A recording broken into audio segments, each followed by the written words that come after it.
And the chair recognizes the ranking member of the full committee, Ms. DeLauro. Thank you very much.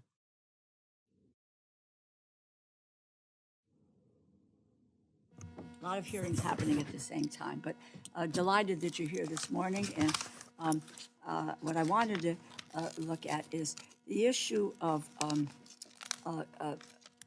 crime, if you will, and trade.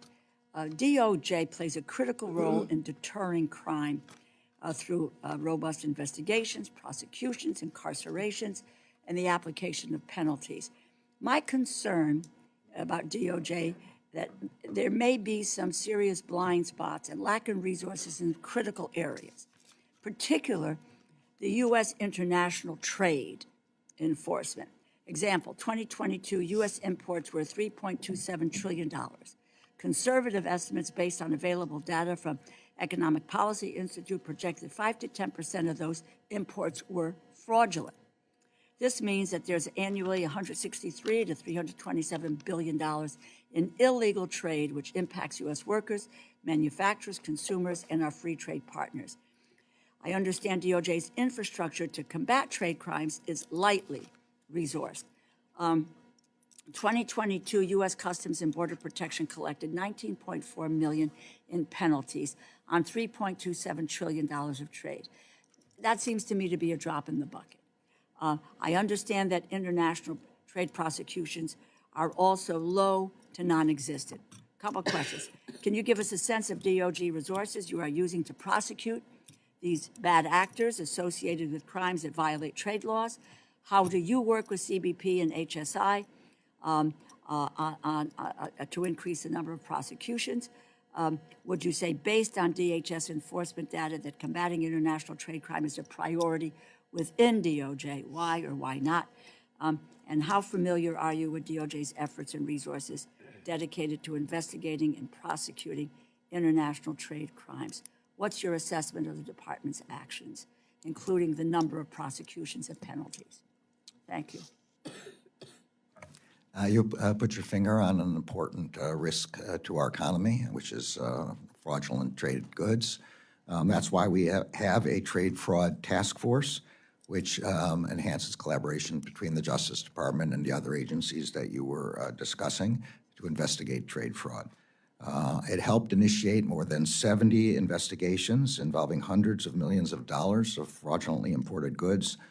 One good example is just last month, the Ford Motor Company agreed to pay $365 million to settle customs civil penalty claims related to misclassified and undervalued items. So I recognize the significance of this for our economy, and I believe our Justice Department task force is working well with other departments on this matter, including the Department of Homeland Security. Do you have enough personnel to take on this issue and resources in a more robust way? As I said, $3.27 trillion, we collect $19.4 million. That seems to be some great disparity. And I'm just asking, what do you need from us to be able to deal with this area on international trade, where we're getting killed? Look, the Justice Department always like more money. I understand that, but we need an assessment. I think that the money that we're requesting for our civil divisions, consumer protection branch, which deals with civil, this kind of fraud, and our criminal divisions fraud section, which deals with this on the criminal side, and the U.S. Attorney's offices that deal with this in each of the 94 districts, and the FBI's corporate crime and fraud sections. Given the budget priorities, I think we're asking for the appropriate amount. There's obviously always trade-offs, but we are I think, able to fund a robust program. The most difficult aspect of this, of course, is identifying the fraudulent goods as they come in. And that really is a customs and therefore a Homeland Security issue. And they, I'm sure, would say the same to you, that they need more money for this purpose.